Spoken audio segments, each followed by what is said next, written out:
Assalamualaikum warahmatullahi wabarakatuh. Teman-teman, kembali lagi di channel YouTube saya, Khairun Imam. Gimana nih kabar kalian? Semoga kita semua selalu diberi kesehatan, kemudahan, dan juga limpahan rezeki dari Yang Maha Kuasa. Nah, di video kali ini kita akan menyaksikan beberapa tayangan yang sangat menarik dan juga sangat-sangat mengejutkan. Di mana Roy Suryo saat tampil di Kompas TV semalam berhadapan dengan Bung Ade Darmawan, Roy Suryo sedang berusaha menarik-narik DPR, memanas-manasi DPR, agar DPR turun tangan mengintervensi kasus ijazah Pak Jokowi yang harapannya bisa SP3 dan Roy Suryo status tersangkanya gugur. Tapi sayangnya gagal maning, gagal total karena host TV-nya langsung membungkam, menskakmat Roy Suryo dengan pertanyaan-pertanyaan yang sangat tajam, teman-teman. Dan ini membuat wajah Roy Suryo seketika berubah jadi pucat. Nah, selain itu, kita juga akan menyaksikan bagaimana Mas Wapres Gibran lagi-lagi bermanuver di tengah-tengah kunjungan kerjanya. Beliau mendatangi suatu daerah yang tidak ada dalam daftar kunjungan dan tidak ada dalam jadwal.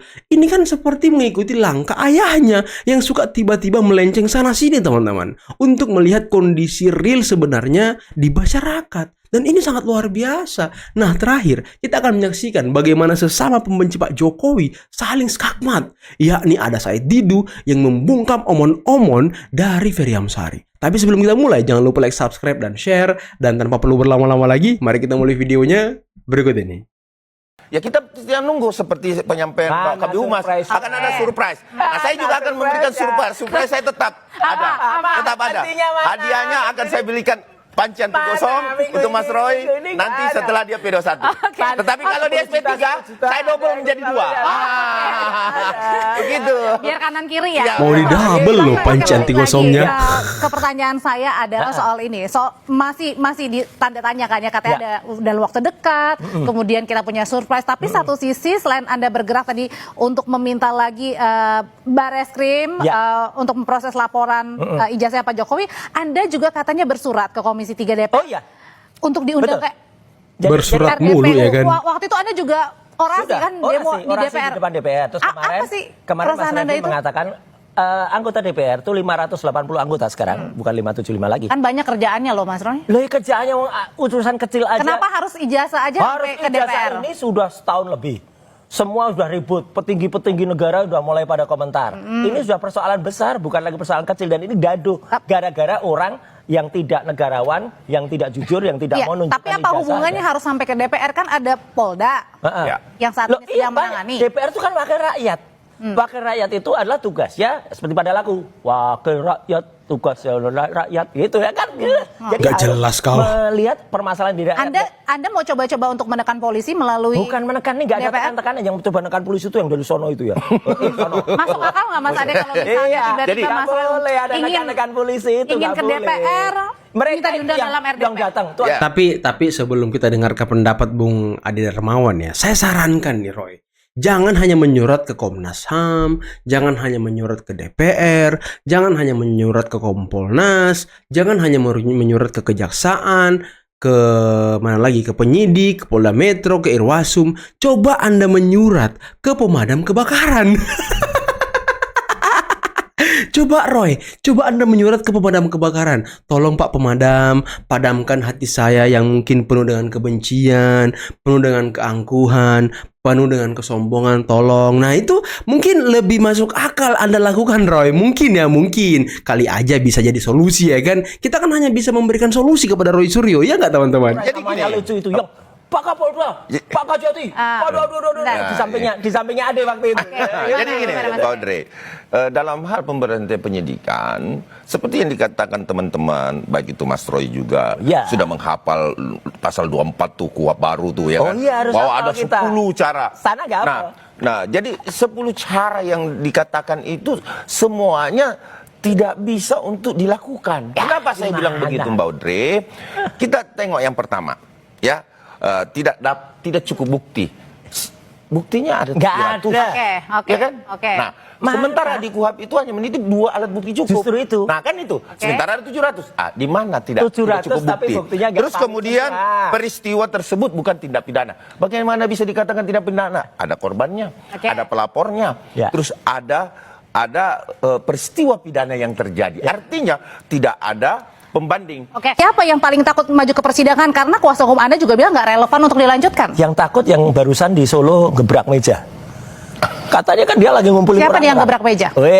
Ya mudah-mudahan kita dalam waktu dekat kita akan mengumumkan P21 dan tahap 2 dari Bapak Roy Suryo. Ini siapa yang takut kasus ijazah sampai ke persidangan? Ya. Anda atau kubu Pak Jokowi? Ya, makanya pertama terima kasih ya kita bahas statement dari Kombes Pehudi ya. Namanya kan Pehudi. Ya. Kombes Pehudi sebentar lagi. Namanya harus ada tambahan sebentar lagi karena dari minggu kemarin. Dalam waktu dekat. Ya, dalam waktu dekat ya Kombes Pehudi dalam waktu dekat. Ya, itu persis kayak AATI Garut kalau menyebut dia. Jadi artinya apa? Selalu begitu. Itu dari minggu kemarin sudah bilang dalam waktu dekat, dalam waktu dekat, dalam waktu dekat. Padahal ya memang belum ada. Dan tapi ada tambahan lagi, Kombes Budi bilang kami punya surprise. Itu sudah nggak surprise lagi. Kalau surprise itu Mas Adi Darmawan tuh surprise hari ini datang ke studio bawa panci. Nah itu kan janjinya ya. Itu nggak hanya Adi loh. Adi Lecumanan sama si Eli Daneti itu katanya wah mau memberikan sampai dengan 10 juta malah perjudian. Jadi kalau balik ke pertanyaan saya, siapa yang paling takut maju ke persidangan? Karena kuasa hukum Anda juga bilang nggak relevan untuk dilanjutkan. Yang takut yang barusan di Solo gebrak meja. Katanya kan dia lagi ngumpulin siapa dia yang gebrak meja?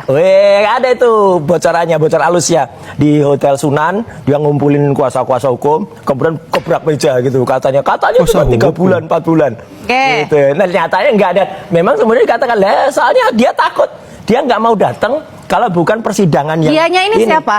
Nah, dianya yang gebrak meja itu. Yang gebrak meja? Ya udah jelas lah yang Raja Jawa palsu itu.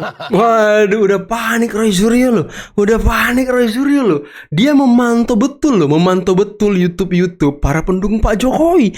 Dia memantau betul loh. Dia memantau isu-isu yang setiap hari dibicarakan oleh pendukung Pak Jokowi. Waduh. Perhatian banget kau Roy ya. Apa kira-kira yang dia cari ya? Apakah informasi-informasi untuk mengkanter para pendukung Pak Jokowi ya? Ataukah Roy Suryo sedang mencari informasi kalau bener nggak ya P21? Bener nggak ya P21? Kali aja nguping-nguping dia ya kan? Waduh Roy. Sebenarnya tidak ada jadwal ke Ampuang. Hari ini jadwal saya ke Pulau Rote. Pulau Rote. Ketika mendarat di Kupang, saya bertemu dengan teman-teman mahasiswa. Ya, mereka menyampaikan aspirasinya terkait infrastruktur di Ampuang. Bapak Ibu yang saya hormati, tadi sudah kita lihat 2 jembatan yang rusak.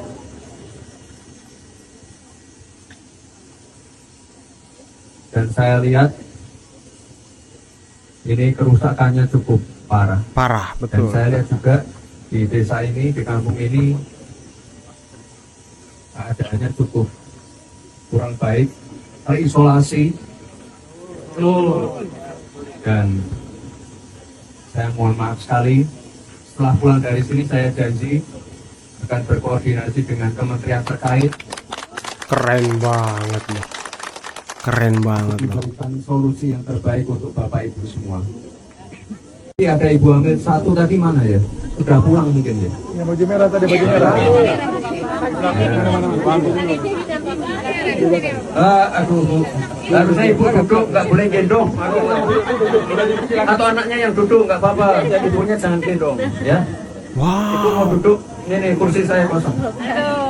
Kursi Mas Wapres dikasih ke ibu hamil loh. Bentar. Coba kalian lihat tendanya. Lihat kursinya. Penyambutan Wapres sesederhana ini loh. Luar biasa teman-teman. Dan saya masih ingat gerombolan pembenci Mas Wapres Gibran ataupun dari banteng-banteng itu kemarin mengatakan, wah Wapres itu katanya cuma ke daerah-daerah datang nyusahin pulang. Lihat kau nih, kerja nyata dari seorang Wapres Gibran. Datang memberikan solusi, membawa tim khusus nantinya, dan kemudian berkoordinasi dengan kementerian terkait untuk mencarikan jalan keluar karena ada 2 jembatan yang sudah hancur dan kerusakannya sangat parah teman-teman. Lihat ini, solusi dari Mas Wapres Gibran sangat keren loh. Ibu duduk. Nggak boleh berdiri, Ibu. Luar biasa Mas Wapres. Ibu warga sini, tadi ada 1 ibu hamil juga Jadi saya mohon atensinya Pak Bu, Bu Wagub, jangan sampai nanti kenapa-kenapa di jalan. Pastikan mendapatkan prioritas dan pelayanan yang baik. Ini pemerintah pusat tidak bisa sendirian, harus dibantu dari kabupaten dan juga provinsi, ya. Jadi Bahu membahu. Bapak Ibu harus tahu yang lebih sering di sini gubernur dan bupati dan wakil bupati ya. Saya nanti akan lebih intens komunikasi, tapi tolong nanti Pak Gubernur ya bisa lebih intens dan lebih memperhatikan warga Ampuang ini, karena mereka ini dampak dari putusnya jembatan ini sangat menyedihkan sekali. Ampuang ini terdiri dari 6 kecamatan kawan. Ya, 6 kecamatan. Untuk Ampuang, kecamatan ke Ampuang juga sulit. Iya. Sementara rumah Akses sakit kalian jalan. sudah ada juga, akses dari masyarakat di kecamatan sebelah untuk ke sana juga sulit. Iya, iya. Jadi setiap tahun itu banyak ibu hamil yang meninggal untuk turun ke kota untuk beranak kawan. Pasti kalau harus jauh-jauh. Memang Iya. wilayah kami sangat sedih kawan. Iya, iya. Kalau memang kami sudah menderita bukan hari ini kawan. Dari semenjak Indonesia merdeka. Semenjak Indonesia merdeka. Masya Sampai hari ini sejarah membuktikan bahwa wakil baru satu-satunya dari pusat-pusat turun di wilayah Ampuang. Satu-satunya, Selama ini tidak pernah kami. satu-satunya dari pusat. Hari ini sejarah besar dari wakil mohon untuk akses antar Wow. kecamatan supaya saling menghubungkan sehingga aktivitas masyarakat jangan sulit lagi Baik. puluhan tahun yang lalu. Iya. Jadi memang kendala bukan hanya 2 jembatan ini saja, Iya. ada lanjut lagi ke Timor Leste, Timor Leste, iya. masih penderitaan yang banyak sekali di Iya. sana. Jadi saya mohon Pak Wakil hari ini Pak Wakil ke sini untuk fokus atensi perhatikan Iya. Ampuang. Baik. Kalau mau jujur dari Yasben pertama dikatakan ini palsu, mohon ganti mohon. Kami menolak adanya ISBN palsu. Ini mereka yang temukan sendiri loh, bukan kami yang temukan. ISBN-nya pada versi pertama ini, angka terakhirnya adalah 8040. Ternyata setelah dicek oleh para pembeli sendiri, 8040 itu judul bukunya, ini dari Perpustakaan Nasional ini. Ini valid ini. Ternyata terdaftar atas nama buku orang lain, yang judulnya adalah ini. Sehingga Udah kayak Roy Suryo ya kan? Dan inilah kemudian yang diterima oleh penyidik Polda Metro Jaya, sehingga LP Pak Subhan Palal adanya dugaan tindak pidana pemalsuan dokumen itu diterima. Oke, ada alasannya besarnya Bang, ada Ya. buktinya di situ. Kalau mereka ya coba ya secara ini aja cara akal waras saja. Kalau Rismon bergabung di sana, apakah mereka mempersoalkan ISBN? Nggak bakal. Tidak akan. Nggak Karena bakal. Rismon keluar dari situ ya. Dia sadar bahwa dia telah membuat suatu kesalahan untuk itu, dia akan memperbaiki nanti buku Gibran Endgame ini. Ya mereka seperti merasa bahwa saya Andi ketipu dan Azwan sebagainya. sebentar. Andi Azwan Artinya dari di tadi sini- dengar nggak omongan Tunggu saya? sebentar, saya Bukan belum kami yang bicara, jangan mempersoalkan, diganggu dulu yang ini. mempersoalkan Anda para bicarakan konsumen. ISBN kan? Kan yang mempersoalkan Kalau para dia konsumen. Jujur, ya kalau jujur mengatakan itu ya, dari pertama awal itu ISBN-nya yang dia buat itu adalah palsu. Mereka harus katakan itu palsu. Benar. Tapi kan dibilang bahwa ini benar. nggak ada niat untuk bentrok-bentrokin kok sebetulnya. Nah, bagaimana yang melaporkan ini siapa? Subhan Palal. Jelas satu kolam sama, bukan rakyat umum. Ya, yang kita tidak kenal. Ini mereka memang satu kolam semua gitu. Satu Kedua kolam Irwan, ya kan. ya kan? Ya kita juga udah paham itu, selalu bersama-sama kan? Ya kan? Jadi intinya, kalau mau bicara tentang ISBN, dari awal dicetak itu, kalau mereka menyadari bahwa itu palsu, ya ganti dong. Ya kan? Ditegur dong si Rismon. Ya kan? Bukan sekarang, ya setelah ya Rismon penulisnya itu melakukan RJ dan sebagainya, mereka yang saya katakan tadi, kurang ajar nih dia bilang nih kan, dia mau balas dendam untuk itu. Persalahkan masalah ISBN. Kalau mau jujur dari ISBN pertama dikatakan, ini palsu. Mohon ganti, mohon. Ataupun orang lain misal belajar yang beli di CFD atau yang lain yang memperkarakan itu yang benar gitu loh. Jadi tidak ada pihak. Teman-teman yang sering menyatakan bahwa swasembada ini akal-akalan, nah ini kadang-kadang swasembada beras itu tidak masuk akal. Bahkan Presiden mengatakan ini kita telah berhasil swasembada pangan. Apakah itu slip of tongue? Tidak mungkin ada swasembada pangan. kan begini, menaikkan produksi pertanian itu bukan selalu menaikkan produktivitas, bukan.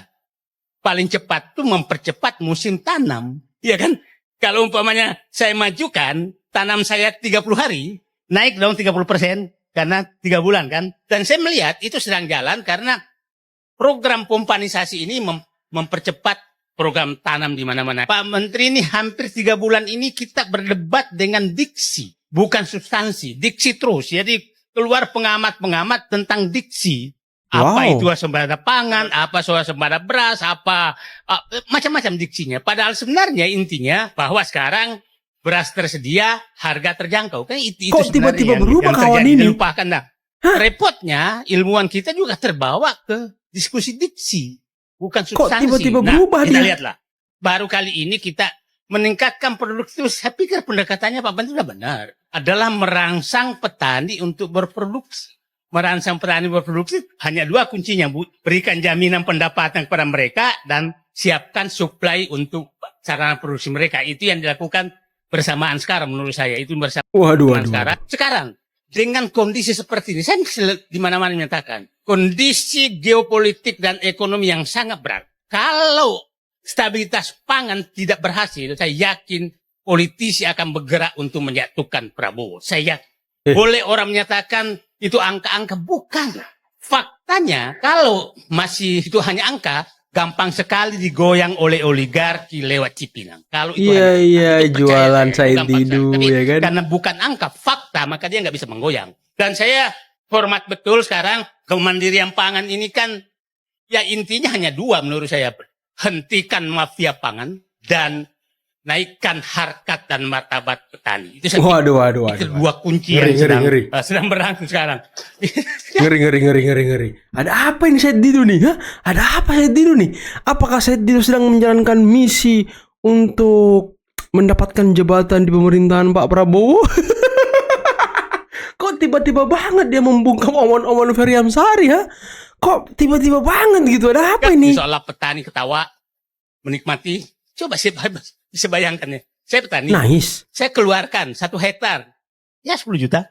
Saya dapat 50 juta dalam 4 bulan. Kurang nikmat apa lagi yang kau mau dustakan? Kepada bapak-bapak, jangan meragukan tentang bahwa kita memang sudah swasembada. Jangan meragukan bahwa petani lagi happy. Mereka memang lagi happy. Kalau bapak masih meragukan itu, cukuplah, dosa kita sudah banyak, jangan ditambah. Waduh, Abdul Ghafur katanya ya, ISBN buku Gibran Endgame yang ditulis oleh Rismond itu palsu, salah. Nomor ISBN-nya terdaftar atas judul buku yang lain, bukan Gibran Endgame, dan sudah dicek di Perpustakaan Nasional atau apa gitu teman-teman ya. Nah, tadi Bung Andi Aswan juga sudah memberikan logika positif kepada kita semua. Kenapa nggak dari awal mereka mempersoalkan ini? Kenapa? Dan katanya tadi, ya kan bukan kami yang melaporkan, kan konsumen yang menemukan. Ya kan yang melaporkan si Subhan Palal, kan yang melaporkan si Irwan itu dari kolam kalian sendiri. Kan bisa saja teman-teman. Gerombolan pembenci Pak Jokowi ini ngomong ke konsumennya, coba kau cek itu ISBN-nya, itu salah loh. Nah, bisa aja kan mereka memberikan clue-clue untuk menciptakan kondisi teman-teman. Ataukah begini. Mungkin mereka lupa siapa salah satu orang yang mengumpulkan uang untuk mencetak buku tersebut. Siapa kira-kira? Apakah ada di antara mereka ini? Apakah ada di antara mereka ini teman-teman? Karena kalau dia turut serta dalam mencetak buku itu, entah itu menyokong dana, entah itu apa, dia kan bisa masuk bui juga nantinya kalau dilaporkan. Bisa masuk bui juga karena membantu memalsukan, membantu mencetak. Ini kan bisa. Mungkin kalian masih ingat, kalau nggak salah Michael Sinaga, Michael Sinaga itu sempat memberikan pinjaman uang 25 juta kepada Rismond untuk mencetak buku itu. Itu kan termasuk bantuan, Waduh, ini makin menarik ini kasus ijazah Pak Jokowi ini. Makin banyak yang melaporkan, makin banyak yang terlapor. Apakah ini juga salah satu strategi mereka untuk memperpanjang, membuat Polda Metro Jaya sibuk, membuat Polda Metro Jaya tidak fokus? Karena kan ya kita bisa lihat sendiri teman-teman, penyidik di Polda Metro itu terbatas. Kalau ada 100 laporan yang masuk, ya mereka pasti memilah-milah yang mana harus diprioritaskan. Dan ya apakah ini juga salah satu taktik mereka untuk memainkan emosi-emosi publik ataupun memainkan psikologi publik agar publik itu memberikan perhatian yang lebih kepada kelompok mereka, agar mereka bisa mempengaruhi publik, agar percaya kepada mereka, yang nantinya ujung-ujungnya mereka membuat kekacauan, mereka memantik chaos, dan akhirnya ya kasusnya bisa dihentikan karena berpotensi menyebabkan kegaduhan. Nah, mungkin itu juga salah satu tujuan mereka, teman-teman. Ya, kita bisa analisis sedikit-sedikit lah.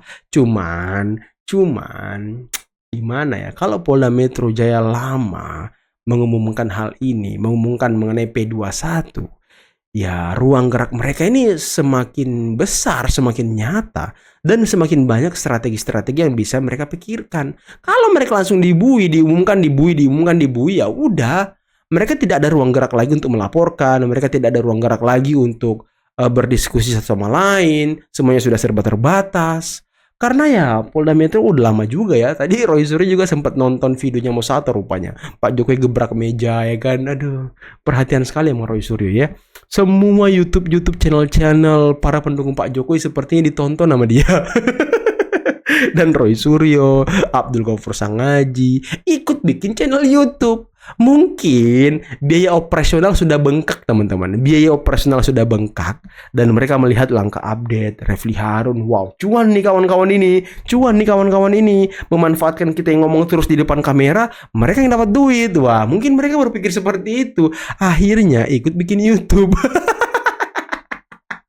Boncos juga, bos. Tiap hari kesana kemari, duit habis, kejelasan kasus tidak ada, SP3 tak kunjung keluar, menyurat kesana kemari tidak ada balasan, dicuekin sana sini. Kasihan orang ini. Jadi udahlah, tolong Bung Ade Darmawan kasih panci 2 anti gosong kepada Roy Suryo. Oke, mungkin cukup sekian dulu video kali ini. Jangan lupa like, subscribe, dan share videonya.